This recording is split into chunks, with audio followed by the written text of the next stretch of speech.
the next session. I will be very brief. I would like to repeat and remind you some of what we have said in the yesterday's session, connecting with the energy security in Southeast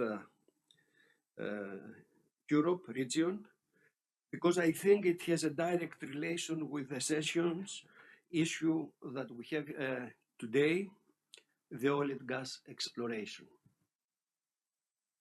This is the role of oil and gas, especially that of gas, for the future. This does not affect by any means the global efforts of decarbonization and the full development of renewables.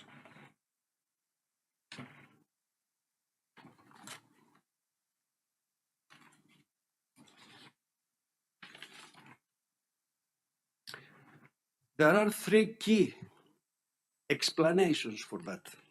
First explanation: continued demand for oil and gas, despite growing momentum for clean energy, is due to population growth around the globe, and in particular, due to growth in populations, Africa, Asia, and Latin America. Second explanation: certainly the oil and gas industry faces significant challenges in terms of environmental concerns related to greenhouse gas emissions. But the industry is exploring ways to reduce its environmental impact through technological innovation, including carbon capture and storage, and improvements in energy efficiency. Third explanation: we need solutions that ensure intermittent renewables are supported with a reliable base load of power that is still low emitting.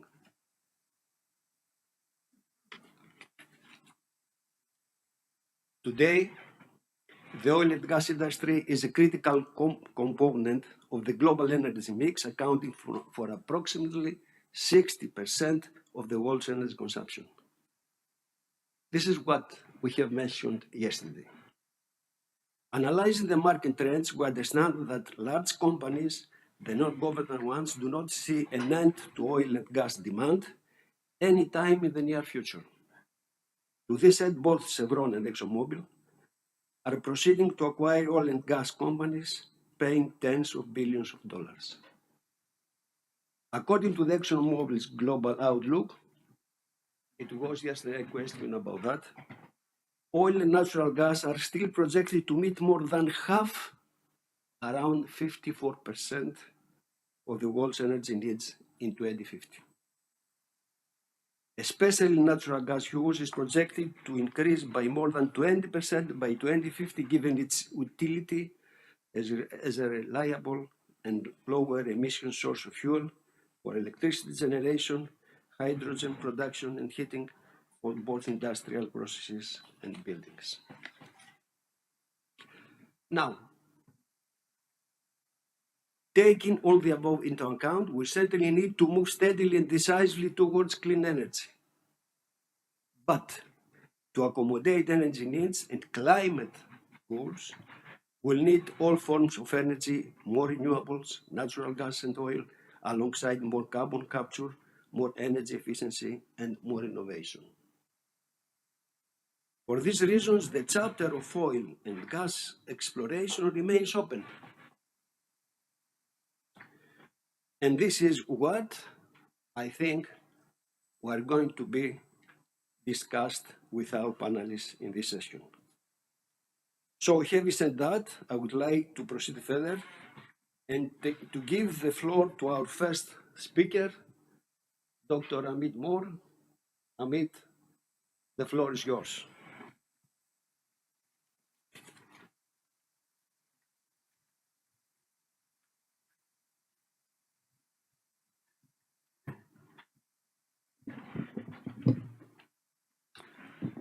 Thank you very much, Christos, and I would like to thank Christos Stambolis and INEA for inviting me Always a pleasure for the second time to be in this important dialogue. Also to commend the former speakers and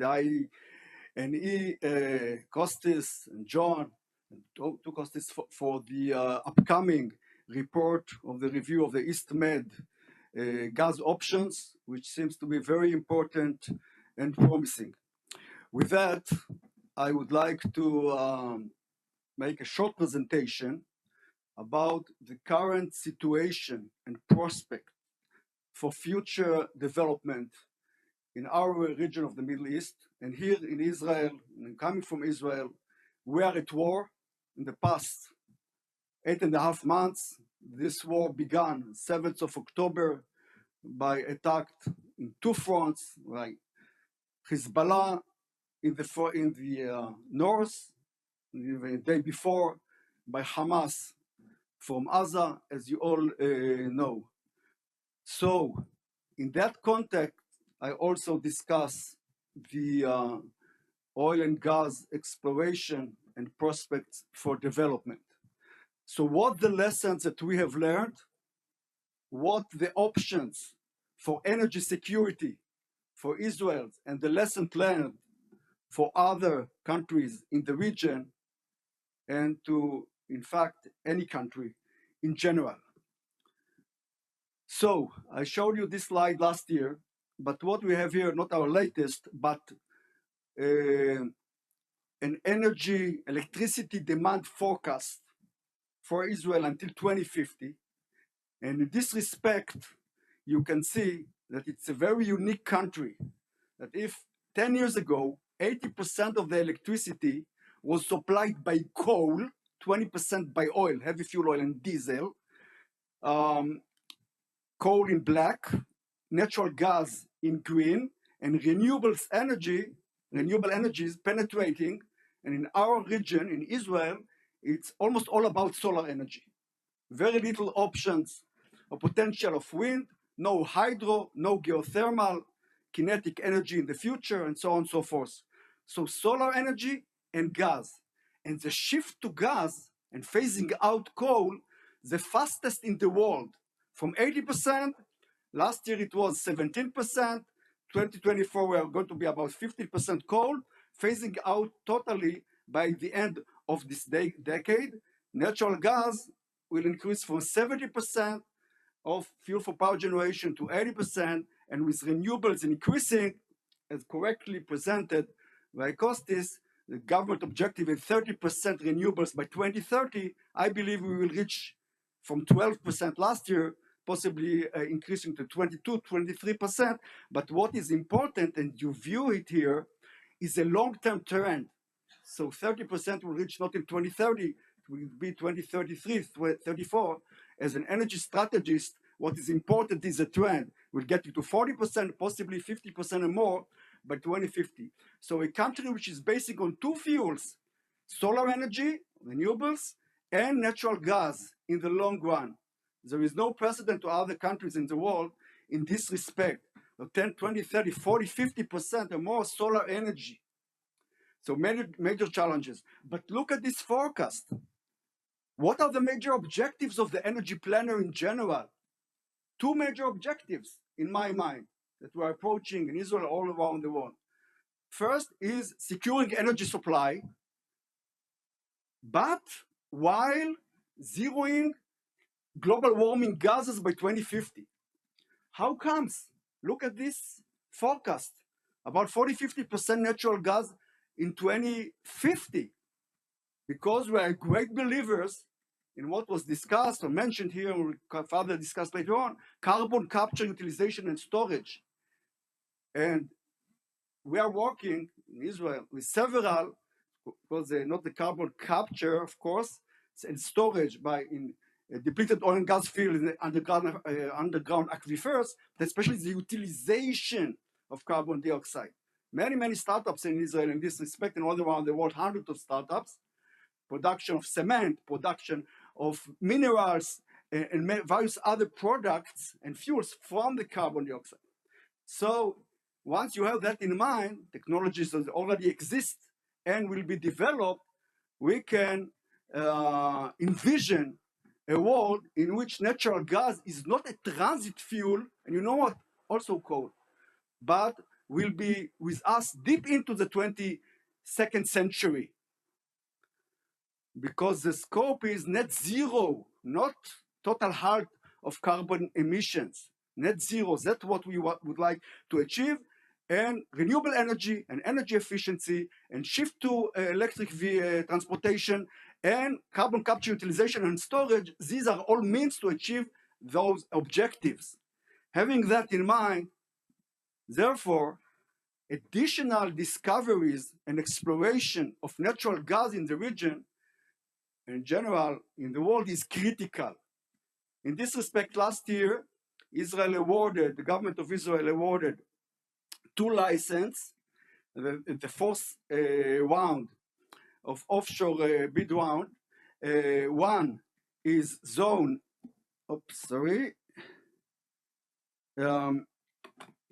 you have it here. In zone I, to a group, to consortium of SOCAR from Azerbaijan, BP, and NewMed of Israel, formerly Delek Drilling, and also at zone G to a consortium of ENI plus Dana Petroleum and Ratio of Israel. And these 2 licenses are very important. We have a lot of hope that in the next 7 years, they have 3 years and additional 4 years and additional 3 years to conduct drillings, and hopefully we'll have more findings. What we have right now, as was correctly presented by Kostis, is about a bit more than 1,000 cubic meters of proved reserves, 600 more than that in Leviathan field. This is the field here, all of them in the exclusive economic zone of Israel. The Tamar field, which is located here, about 300 BCMs. The 2 fields are operated by Chevron plus partners, and Energean, which purchased Karish and Tanin from Chevron and NewMed Energy Delek, and operating the Tanin field, here, the Tanin field, and already supplying more than 50%. It's a small field of about 45 BCMs, which is already supplying more than 50% of the gas in Israel. I'll speak about that. Also, they have the Karish field, and lately, if you see it here in block 12, they discovered the past 2 years 2 small fields, or altogether the Catalan field, several BCMs each, non-proved reserves. Energean declared, the Greek-British company, about 68 BCMs. So altogether they have a bit more than 100 BCMs, and they are a very important player in Israel because they dumped the prices and secured contract for more than 50% of the local consumption, which was last year about 13 BCMs, and the figures were Kostis presented are correct, while about the same amount, a bit lower, 12% were exported from Israel. So altogether about 25% BCMs, and 25 BCMs is already a significant production quantity. For example, before the war in the Ukraine, 2021, the consumption of Europe altogether was about 500 BCMs, and last year it was 420 BCMs. So about 25 BCMs is a significant amount, and the prospect for development of the Israeli market, as you saw, and the need for additional reserves, especially for the domestic market, because current reserves will last for about 35 years until the mid of the century. But what next? 20 years already gas is supplied. Time is passing. We have to think strategically much towards the 22nd century. So more reserves are required. But also, what is the motivation for additional exploration? Only export, because the market is saturated with gas. We have right now 3 suppliers, the Leviathan, Tamar, and Karish of Energean, and with a small, relatively small 13 BCM market. So the export is a driver for additional exploration, because otherwise nobody will come to explore where each drill costs $50 to $200 million. So that's vis-a-vis exploration. So the fact that there are three suppliers which are competing among themselves because create a local market, because natural gas is still not a commodity. A piped gas is not a commodity. LNG is a commodity because it is liquid, and therefore the markets. Where are the markets in addition to Israel, as mentioned? The Tamar field, which was commissioned in 2013 and was a sole supplier until 1st of January 2020, 4.5 years ago, was under attack, or a prospective attack, on the 7th of October by Hamas. The platform that you see here, one is first one of the Tethys field, Mary B field, which was depleted, the first field, about 1.5 kilometers, 1 mile from there, the Tamar platform was constructed. And if you see the small map, the Tamar field in northern Israel and the platform in southern Israel, just to utilize the connection that was commissioned 11 years ago. So basically, this field is 20 kilometers offshore the southern country town of Ashkelon, also 20 kilometers offshore Gaza.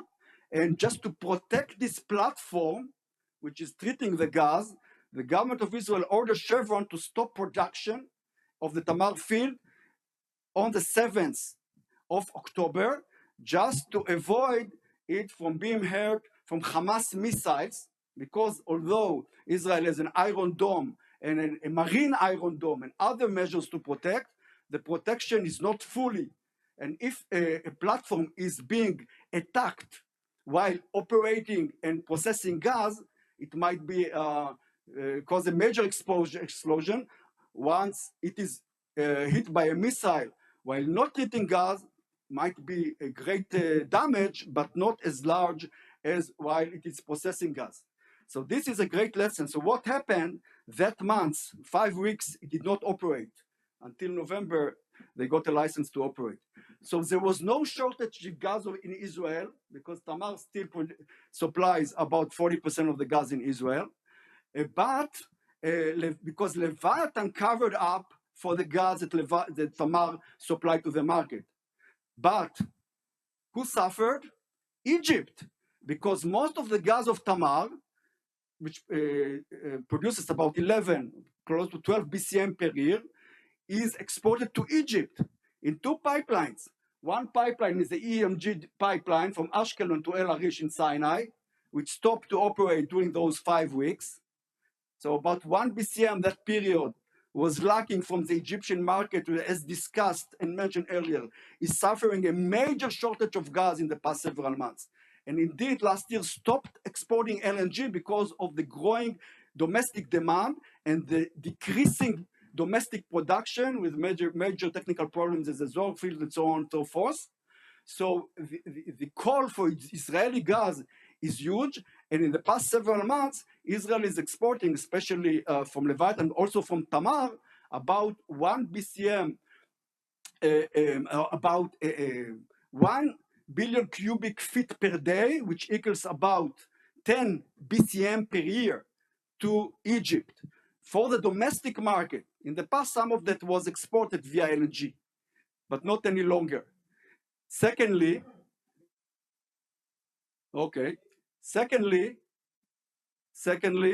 Jordan is receiving gas from Israel, about 3 BCM per year, which is supplying 70% of its electricity. So they are dependent totally on gas from Leviathan. So what are the lessons learned in this respect? Lessons for the short run and lessons for the long run. In the short run, backup, an additional word of backup. Backup in terms of especially diesel, gas oil, because once, if and when we are going to escalate for additional war, as mentioned with Hezbollah, with Lebanon, So most likely the three platforms, the three sources of supply, both Karish, Levata, and Tamar, will stop operating because the Israeli government will order them to stop operating to protect them.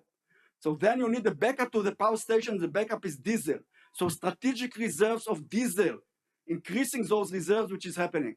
And also for Jordan and Egypt, because in this case, Jordan also will not receive gas from Israel.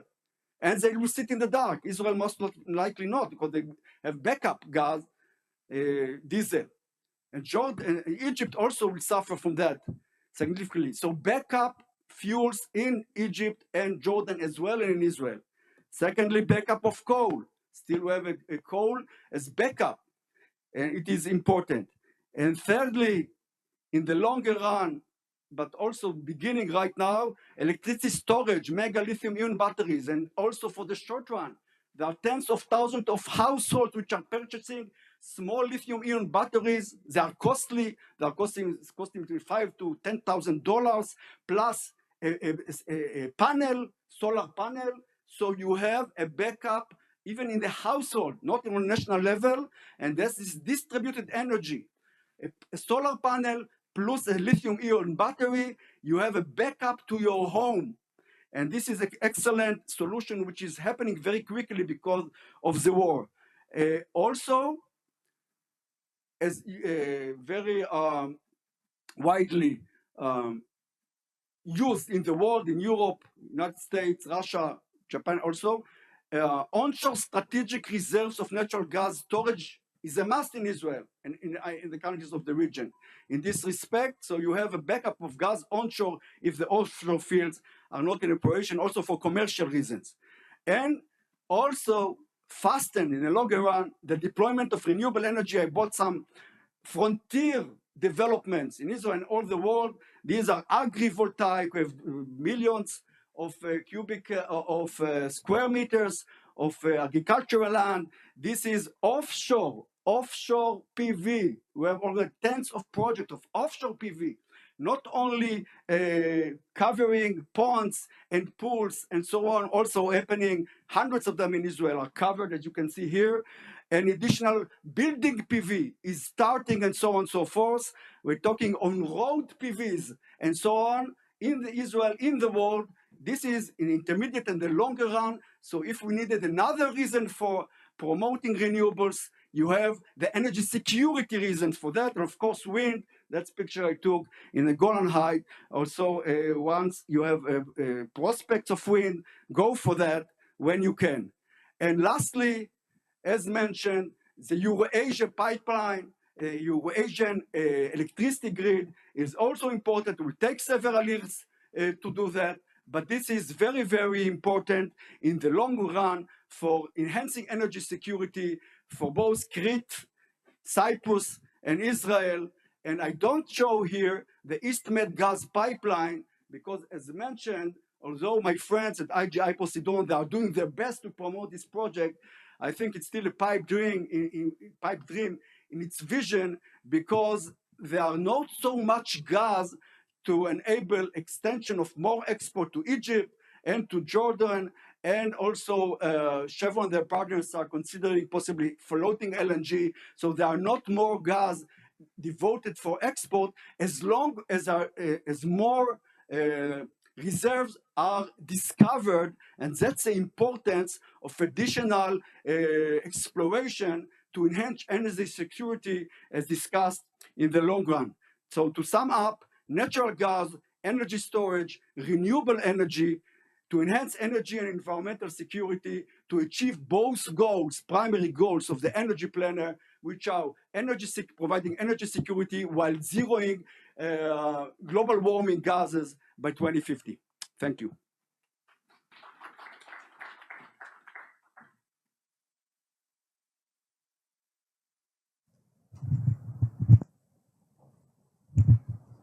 Yeah, okay.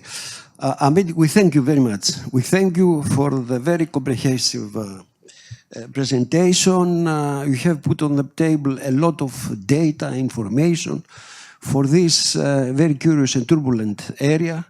And I think there are going to be a lot of discussions. Now, our next speaker is Dr. Nicholas Katsarov. As I have been informed, Mr. Katsarov is not going to be with us. Mr.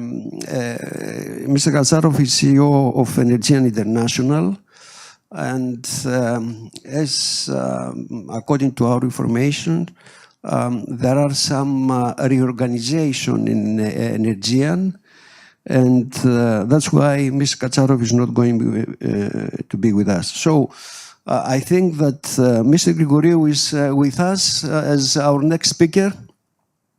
Do we have Mr. Grigoriou? Okay. Okay. Yanis, good morning. How are you? Good morning, Christos. Okay. Thank you for inviting me. Okay, thank you for being with us. Yanis, the floor is yours. Okay, and we're going to listen from you what you have to say. Thank you. Well, thank you. First of all, apologies for not being there with you, and also for not being very properly dressed with a tie. The reason being is that I just returned from the airport, and I'm telling that because this is our daily now, what we are living.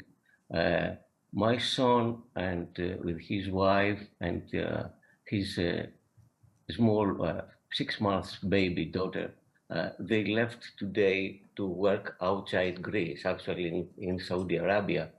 And I think that this is one of the consequences of the energy crisis, what we suffered in Greece from 2010 with unemployment, and what we are continuing experiencing with wars in the vicinity of us, and all this transition to green energy, which was tried to be done in a very violent and very fast way. And as we heard before from the numbers that presented by previous speakers, unfortunately, not unfortunately for me, but for the policies, the fossil fuels are here and perhaps will stay for the decades to come. So I would like to share with you some ideas on that, especially for Greece and Cyprus. Last year, I presented you what was going on in Cyprus, where a lot of majors, of super majors are there, ExxonMobil, Total Energies, Eni, KOGAS, who these companies discovered oil. I don't know if you can see the presentation or the slides because it's not reacting in my computer. Anyhow, the natural gas discovered so far in Cyprus is around 400 BCM, and according to the forecasts, it seems that this number will grow, will further grow. But I would like to focus in Greece. This is the map of Greece, sorry,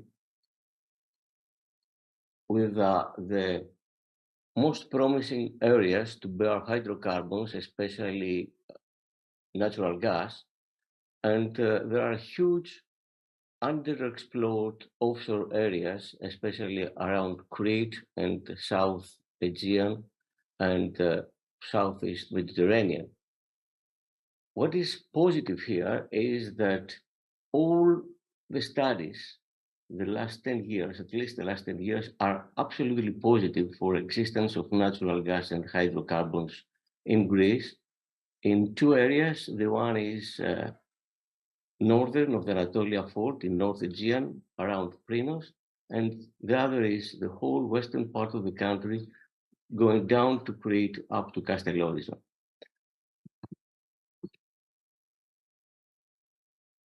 This is a map which was published by Herema in 2019 with 25 or so prospects. These are the red schemes in the map. And if you add in these 25 prospects, the other ones in the North Aegean, there are more than 40 geological plays and prospects that might have hydrocarbons. Based on some independent studies, amongst one of those is one of the institutes, IENE, these resources could be up to 2,000 to 2,500 BCM, a considerable amount of natural gas offshore Greece. And of course, all that needs more exploration activities, need drilling, of course, but during the next 5 to 6 years, if everything goes well, Greece could produce up to 100 BCM annually. I'm not optimist. As you might be aware, I'm working in the Greek industry for more than 40 years in Hellenic Petroleum, and the last 10 years I was leading the upstream business of Hellenic, and I am very realistic that these numbers are there. And what is needed is exploration activities to go ahead. I'm not going to discuss a lot for the geopolitical strength that the country will benefit, but just to tell you some numbers for the economic benefits. For example, if 1 TCF will be discovered offshore in Western Greece, the value of that could be about 10 billion, with the state income to be 3 billions and the capex and opex around 4 billions. So if you multiply that up to with 50 or 60 or 70 or 90, which are the estimated resources, we can see some incredible numbers, which are really a game changer for the country. And this is the map that back in 2019, and after some international rounds, a lot of blocks, 13 actually, were awarded by the Greek state to international joint ventures with ExxonMobil, with Total, with Repsol, with Edison, Energean, and of course Hellenic Petroleum. Today, Hellenic Petroleum is Hellenic Energy, the company who was leading that effort based on the competitive advantage that Hellenic had, having explored the country in the past. Unfortunately, if you see the map as of today, you can see that Total and Repsol left the country, and a lot of, actually 5 blocks were relinquished back to the Greek state. And I'll try to let you know why is that. By the way, Christos Energean announced about half an hour ago that they are selling their assets in Croatia, Italy, and Egypt. That's why our friend from Energean did not join the panel. So, first of all, let me tell you the story about Patraikos in short. Patraikos is an offshore block in Western Greece where 3D seismic survey was shot back in 2015. Prospect was discovered there. It was the companies, Hellenic and Energean, were ready to drill it, but they stopped and relinquished the block. What actually is going today is that the oil companies and the Greek state are in the court concerning the port facilities to support drilling. And this is a mess because the block is promising. The nearby onshore block, Northwest Peloponnese, was also relinquished, although a biogenic gas field discovered back in the 80s could be developed. And the reason is the threat of activists in the area.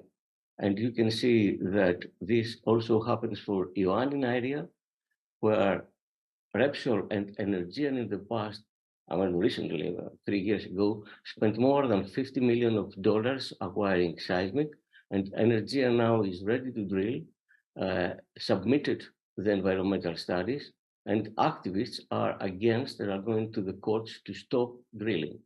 Also, what is disappointing is that the Katakolon field, which is in a development phase, Energean is asking for the permission to go ahead for production, and the Greek state is not providing that for 3 years now. So you can say that both the Greek state and activists are doing a lot of things against oil exploration, and it's a pity. Arta Preveza and Eteroakarnania, the other 2 onshore blocks, were relinquished back to the Greek state without the oil companies to fulfill the contractual commitments, purely because the threat of activists. So the things are not going well there. However, if we go ahead to the offshore blocks, things are better. And in all blocks, from block 2 west of Corfu to Ionian block south of Corfu to block 10 in Kyparisiakos and the 2 Cretan blocks, 2D seismic and 3D seismic have been sought in the last couple of years. The results are extremely positive, as at least this has been publicly announced either by the companies or by Greek officials. So the next step is that the companies will go ahead. In this map, you can see nearby Crete. The schemes in yellow are geological prospects, while the lines, the pink lines, are seismic lines sought by the vessels, and where the grid is dense, ExxonMobil and Hellenic Energy sought a 3D survey. It seems all that give us technically arguments that a well will be drilled there. To the best of my knowledge, this could be a huge field, perhaps bigger than so, if I may say that, with all due respect, that I have no data.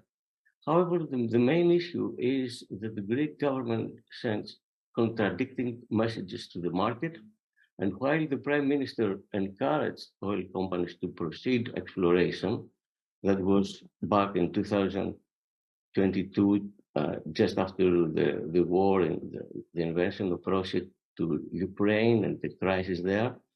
But all that in the market is known that a number of companies are interested to enter the country. Super majors and independent Europeans, they would like to farm in either in existing blocks or to have new acreage, because the super majors are not coming just to farm in 10 or 20% in the existing licenses, but they would like to have acreage for exploration. And unfortunately, the Greek state is not proceeding to offer to the market new acreage. And while it was stated before, back in 2019, that this will be done, new international rounds will be released, nothing happened all these 5 years. And on top of that, there were some statements from the officials of the government that if oil will be discovered, the production will not be allowed. And imagine if you are going to spend $100 million for drilling a well offshore, you're not sure that you'll discover oil or gas or both. And what happened? You'll abandon the oil that you'll discover there. The second is that statement is that no more acreage will be explored, and the evidence is that HEREMA is not proceeding all these 5 years with new blocks, new rounds.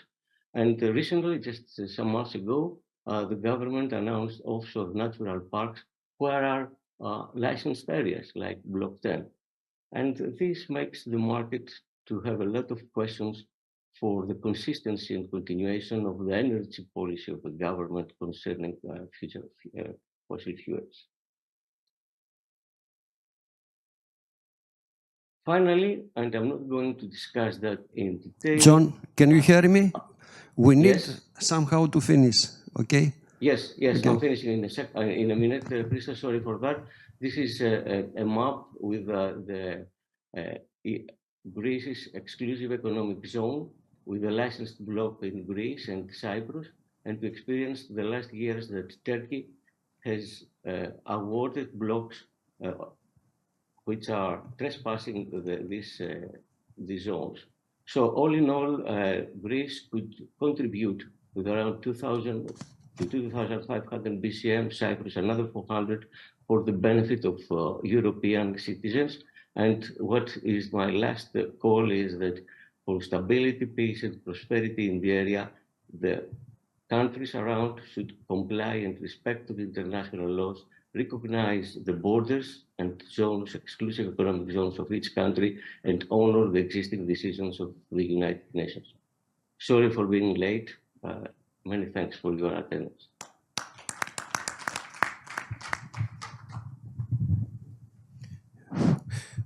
We thank you, John. We thank you indeed because you brought up a lot of interesting things for this whole area. John is a very experienced exploration person, and now it's the time to proceed to our next speaker, Dr. Charles Elinas. Charles, you have the floor.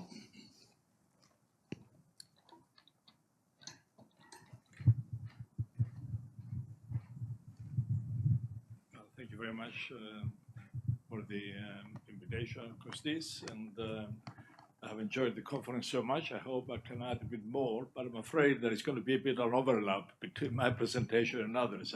I will also talk about gas in the East Med and the problems and where we are. And first of all, I'm going to talk about Egypt's what I call energy woes. Egypt is, until last year, was an exporter of LNG, but increasing domestic demand, and 3 years of continuous decline in gas production have now put a stop to that. Since its peak in 2021, Egypt's gas production has declined from close to 200 million cubic meters per day to 150 million cubic meters per day now, and it's still declining. And it will carry on declining until 2028, probably longer, because there are no major discoveries of gas in Egypt now. And it takes 4 to 5 years to develop a gas discovery. And all of this, all of this is happening at a time when the fast population growth, about 2% per year, means that Egypt's energy demand will carry on increasing. Renewables can help, but it will take a long time before their impact can be felt. During the hot summer months, domestic demands for gas is expected to approach 200 BCM. With a production of 150, you can see what the problems are. Egypt will struggle to provide this even with gas imports from Israel. These dire developments have turned the country from an exporter to an importer of LNG yet again. The last time this happened was in 2015, 2017, but the discovery of the giant Zohr gas field in 2015 reversed that. Not only Egypt stopped importing LNG in 2018, following start of gas production at Zohr in 2017, it was exporting LNG and by 2021, 2022, exports of LNG rose to 9 BCM per year. With high gas prices, these exports sent the country $8 billion, much needed revenue in 2022. That is gone. And declining gas production reduced LNG exports to over 50% in 2023 and to zero now. Gas production at Zohr has now slumped to about 56 million cubic meters per day, and by the end of the year, it's going to decline even further, and it will end up being about half of the design capacity of Zohr. Even more importantly, Zohr is now estimated to only hold 275 BCM of gas. If I take you back to 2015, 2016, when the gas field was discovered, any announced reserves of about 850 BCM. That is not the case. New data have shown that the reserves are down to 275 BCM. And with production so far, it means that the remaining gas reserves in Zohr for production are only 140 BCM, about as big as Aphrodite, limiting production to the mid 2030s, leaving Egypt with a huge problem. And there is more bad news. Drilling in Egypt's high expectation Orion well earlier this year was unsuccessful. Egypt still desperately needs a major new gas discovery to shore up its declining production. However, the oil companies are also making it difficult. They're now asking for improved financial terms before they increase investment and drilling in Egypt. At present, for example, Egypt pays only about $2.65 per million BTU for onshore gas. That is a very low price. Unless Egypt agrees to increase prices, an early rebound in Egypt's gas output looks unlikely. As a result, Egypt is unlikely to be able to export LNG to Europe this summer and probably beyond. Given its financial problems, Egypt also has difficulty paying the oil companies. It now owes the oil companies over $1.5 billion and is finding it difficult to pay. Chevron may be coming to the rescue. It is planning to invest $3 billion over the next 2 years, starting at the end of this year, to develop the Nargis gas field discovered offshore Egypt. But even that now may be delayed because even Chevron is asking for a higher price for its gas. And unless Egypt agrees, that project may be delayed. So in the meanwhile, in a major shift, Egypt has leased an FSRU and is now importing LNG importing LNG instead of exporting to ensure adequate gas supplies for cooling during the summer. It has also agreed to use Jordan's FSRU at Aqaba.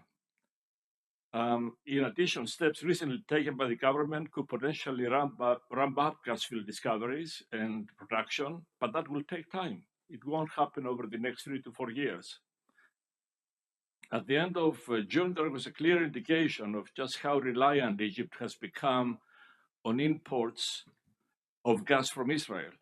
So Israel's second field, Tamar, was taken offline between the 27th of May and 5th of June, halving gas deliveries to Egypt. As a result, Egypt immediately experienced widespread industrial shutdowns and power outages. Without the Israeli gas, in other words, Egypt is in dire troubles. In order to ensure longer-term energy security, Egypt still needs more gas. This is why gas exports from Cyprus have gained such an importance and urgency. But even in Cyprus, we have delays. Chevron submitted an updated development plan for Aphrodite gas field at the beginning of April, and the subsequent statement by the Minister of Energy. But yet, again, this has not been approved. Chevron now has 6 months to respond with an acceptable plan and confirm readiness to proceed with the FEED design. But I don't think Chevron is in a hurry. Chevron at the moment has other major interests and problems. It's still going through its major acquisition, and is trying to expand production in North America. I don't think Cyprus is high on its list. And Chevron will only proceed with developing Aphrodite under its own terms. It has targets, profitability targets, which if they are not met, it does not invest. So the developments in Egypt provide Cyprus with an opportunity to export gas to a receptive market, and in the process gain major political capital. This is a prime case where energy can facilitate peace, stability, and prosperity in the region. Natural gas is critical to Egypt's future, energy security, but also to its political stability. Recurrent gas and fuel shortages and power cuts contributed to Morsi's downfall in 2011. This weighs heavily in the minds of Egypt's rulers. Egypt and Cyprus have historical ties, and hopefully, going back into antiquity, hopefully that friendship will prevail and gas from Cyprus will find its way to Egypt. Between Aphrodite and Kronos, Cyprus has the capacity to export as much as 10 BCM per year to Egypt, starting as early as 27-28, provided decisions are taken this year. This can make a difference. It looks as if development of Kronos may actually happen. Deskalchi, the CEO of Eni, was in Cyprus in April and promised fast-track development of the project. And the idea is to take the gas by pipeline to Zohr facilities, which have now ample capacity to handle it, treat it, and send it to Egypt. And the highest likelihood now is that that gas will find its way to this domestic market. Eni wants to use some of it for LNG at Damietta and export to Italy. The Cyprus Energy Minister said ExxonMobil has identified new targets in blocks 5 and 10 and plans to drill later in this year and next year. He said there are hopeful signs for discoveries in block 5. ExxonMobil also has plans for appraisal drilling of the 150 BCM Glafkos discovery in block 10 during this year. ExxonMobil's strategy in Cyprus is based on high risk, high reward. It has already indicated that if drilling is successful, it might consider exporting the gas to global markets by building a new LNG facility in Cyprus. But the sooner this can happen, the earliest this can happen is early 2030s. It won't happen during this decade. The next few months will be crucial to the realization of the much talked about plans to develop and export Cyprus gas. But given the past history of building up hopes and hype, only to see plans come and go, with the gas remaining at the bottom of the sea, at best we should remain cautiously optimistic.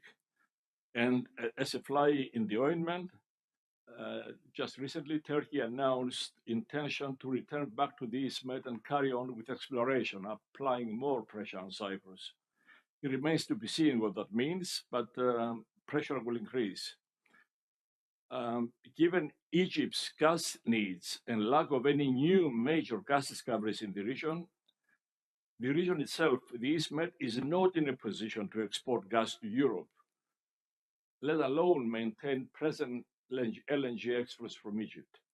I think for the next remainder of this decade, any gas in the Med will be absorbed by Egypt, whose dire energy problems don't seem to be coming to an end. Thank you.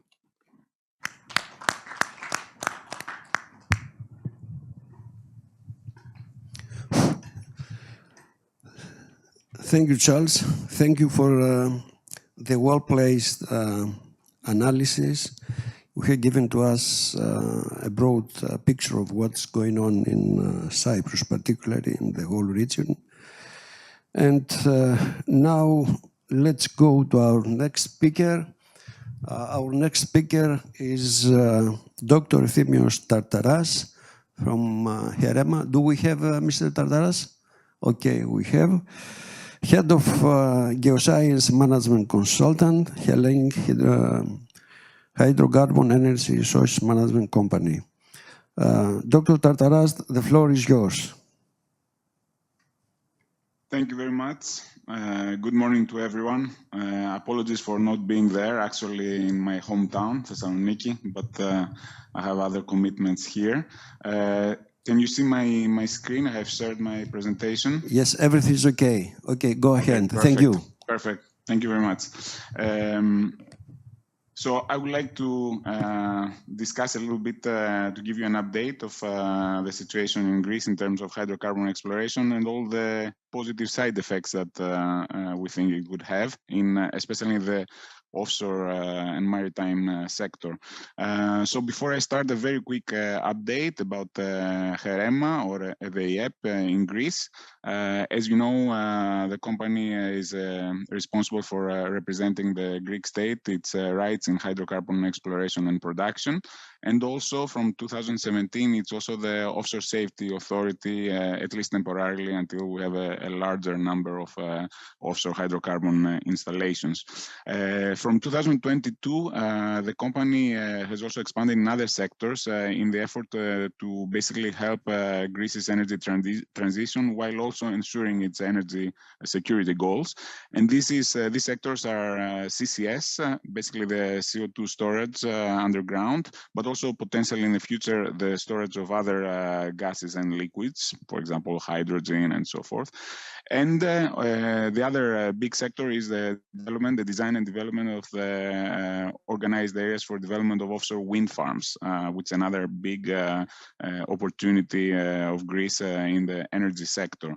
And all these different activities, as I said, they basically fit very well in Greece's ambition, I would say, to become not only an energy hub, but also to become eventually a net energy exporter. We're not there yet, but we have the ambition that we can do it by the end of the decade.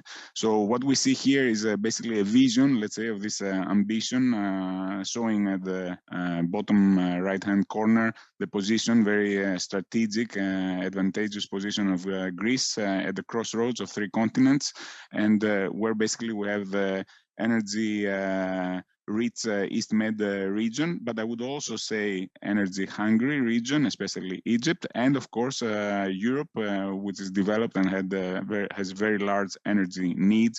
And we know what is happening now after the war in Ukraine, and how these needs need to be fulfilled. What Greece has to offer, we can see it in the map. Again, it's schematic, of course.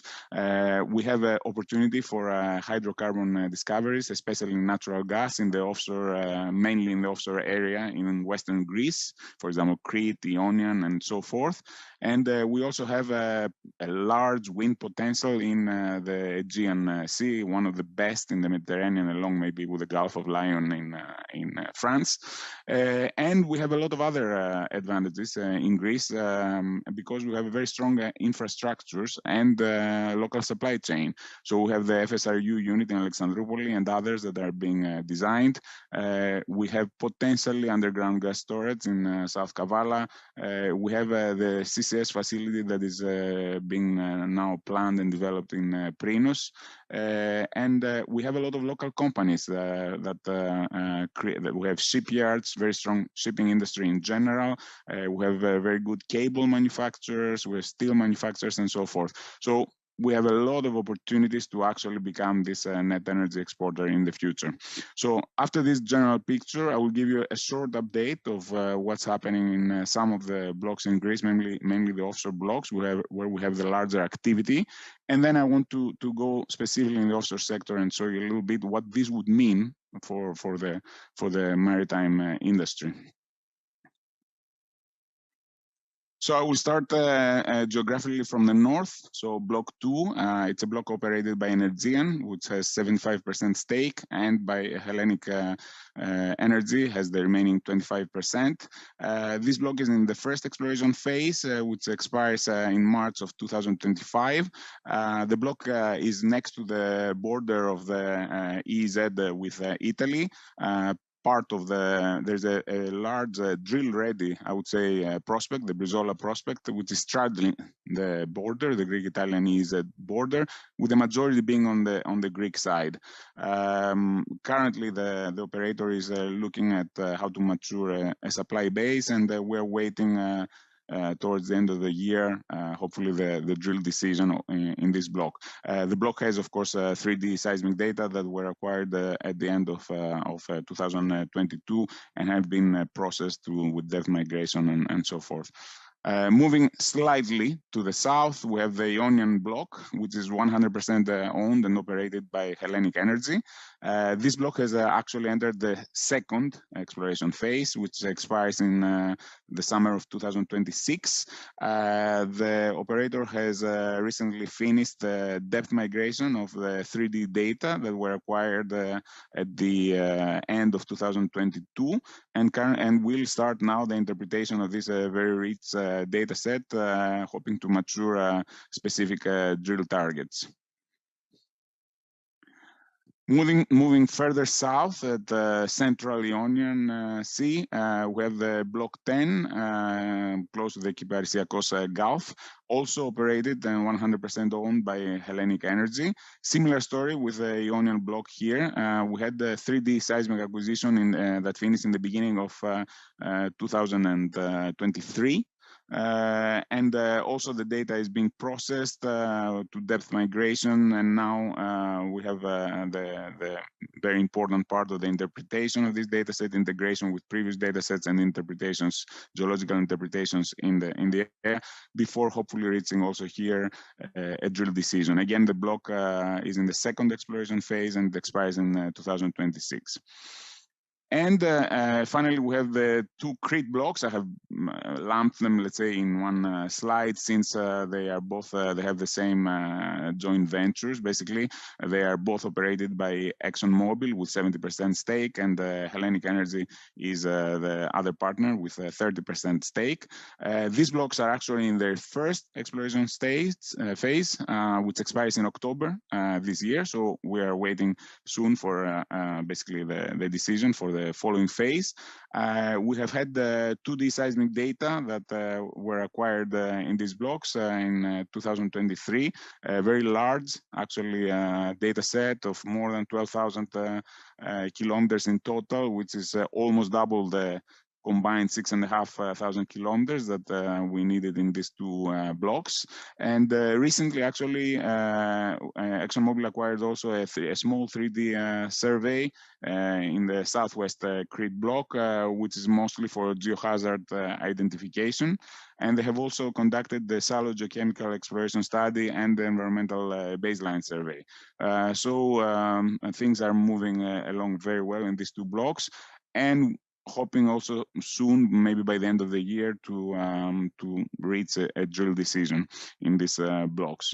So overall, the idea is that by the end of the year, of this year, or beginning of next year, we'll have at least a couple of drill decisions, and hopefully by the end of 2025 or beginning of 2026, we will have the first offshore exploration well after many, many years.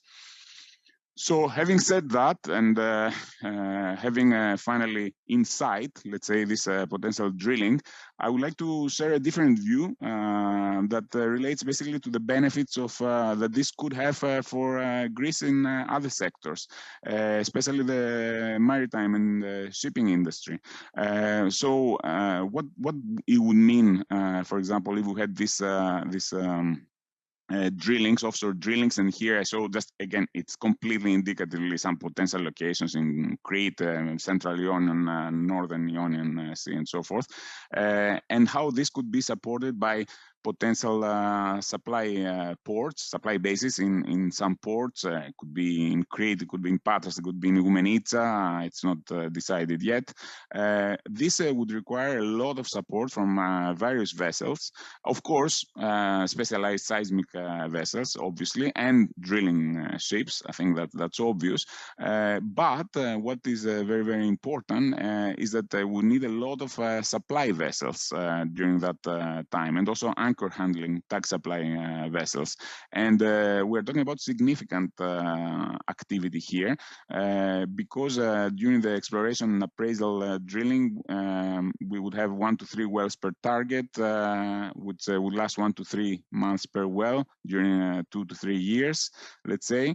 And then during the production drilling, we'll have a lot of wells per discovery, 2 to 3 months per well, and this could last up to 25 years. Okay, it depends obviously on the specific deposits. So we're talking about a very large activity. And taking it a little one step further, although we still need to make the discovery before we can reach this stage. But again, as I said, there are some theoretical but realistic scenarios. We would then need additional supply vessels during the production period, which are basically estimated to be 2 to 4 supply vessels per field every 2 days to go back and forth to the production platform. And we could also need LNG tankers during the production period that could take the LNG either to the Greek facilities or even abroad to Egypt or Italy and so forth. And this could be every 4 to 6 days per field. So again, quite a significant activity. And to give another perspective on this, going slightly away from hydrocarbons, but to a, let's say, similar field, which is the CO2 storage, underground storage. We have, of course, as you know, the first such facility that is being developed in the soon-to-be depleted Prinos oil field. And this would need to transport around 3 megatons per year from the main cluster of industrial activity in, let's say, around the Attica region. This would mean 73 trips per year of 3 ships of 15,000 CBMs. And that's not all, because actually this only would be enough to satisfy half of the needs of the industrial sector in Greece for the CO2 emissions. We will need to find somewhere to ship another 3 megatons. That could be either in another place in Greece, which we have not found yet, or it could be abroad. It could be in either in somewhere nearby, like in Egypt, or it could be in Ravenna or northern North Sea and so forth. And that would be larger ships. For example, it could be 3 ships of 22,000 BCMs of 45 trips per year, or it could be even larger ships, 32,500 CBMs with 6 of them for 14 trips a year if we are going to the North Sea, for example. So you see that the hydrocarbon exploration and hopefully production will not only have a significant advantage in terms of the actual value of the deposit, but could have further advantages for other sectors of the economy, which are sectors that are very, very important actually in Greece. So that's all I had. Thank you very much, and I'm available later for any questions.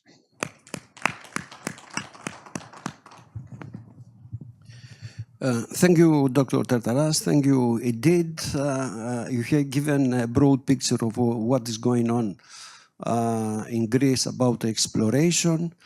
Now we have concluded the speeches, and we have a couple of minutes for, let's say, 1 or 2 questions. Is there any question? We're talking about question, not intervention. Okay, question. If you have a question, yes, of course. Proceed, please. A microphone, please.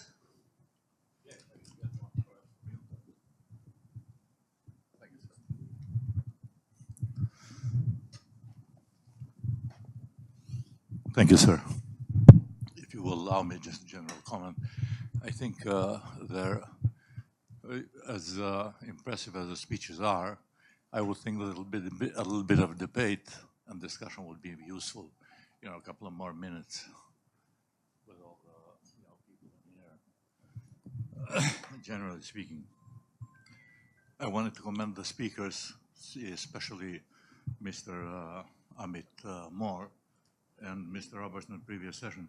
And I had a very, as a matter of fact, I thought it was very important, the point that Mr. Amit Moore made about the natural gas being the transient. We don't have time. Please proceed with the question to Mr. Moore. Yes, okay. Yes, I will, but I mean, let's not just bump into it. I mean, you have a small entrance. And all the natural gas being, so to say, the transient fuel, and it should gain the status as the nuclear fuel, not only for the 21st, but for the 22nd century. And we've seen the trends out there. Now, the question of mine pertains to security, energy security, which was addressed by Mr. Roberts and Mr. Amit Moni, especially given the geopolitics and the situation in Israel, is the following. Namely, the thesis that I found it rather interesting, the thesis that the subsidized prices of energy in Egypt would be, would affect very much, global flows of energy security and the rest. But I was wondering, because nobody really mentioned,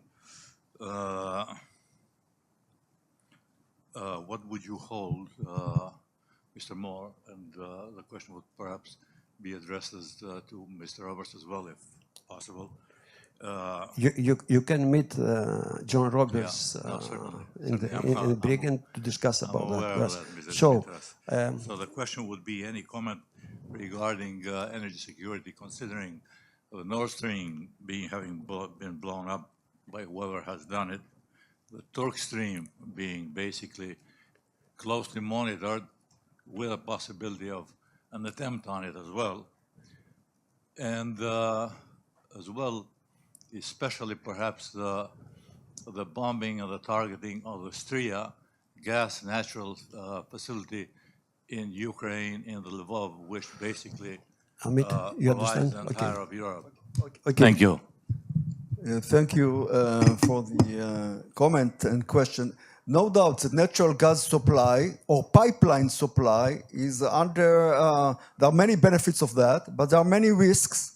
And there is, if you have 3 suppliers of gas, like in Israel or other countries, Europe have several, about 4 suppliers, but there are also major risks to energy security while based on piped gas. So you brought several examples, and I brought also the example for Israel, for domestic supply, for the supply of Jordan, for the supply of Egypt. Once you have a war going on, and we saw Dr. Vladimir Putin's halt on gas supply to Europe, and so on. So these are major risks that should be taken into account, and I presented some of the measures to overcome those risks. So although gas might not be viewed as a transit fuel, we should secure much more reserves and secure precautionary measures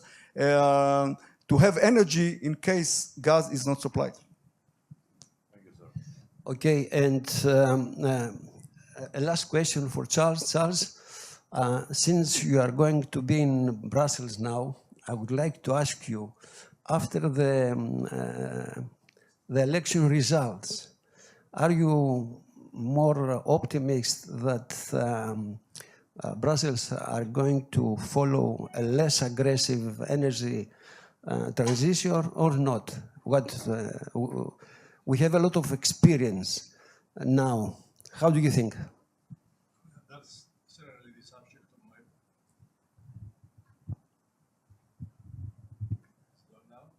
No. That would be the subject of my presentation in the afternoon. I will be concentrating on the implications of the elections, but certainly the election results will moderate the Green Deal and energy transition. But I will explain why in the afternoon. Okay, a last applause.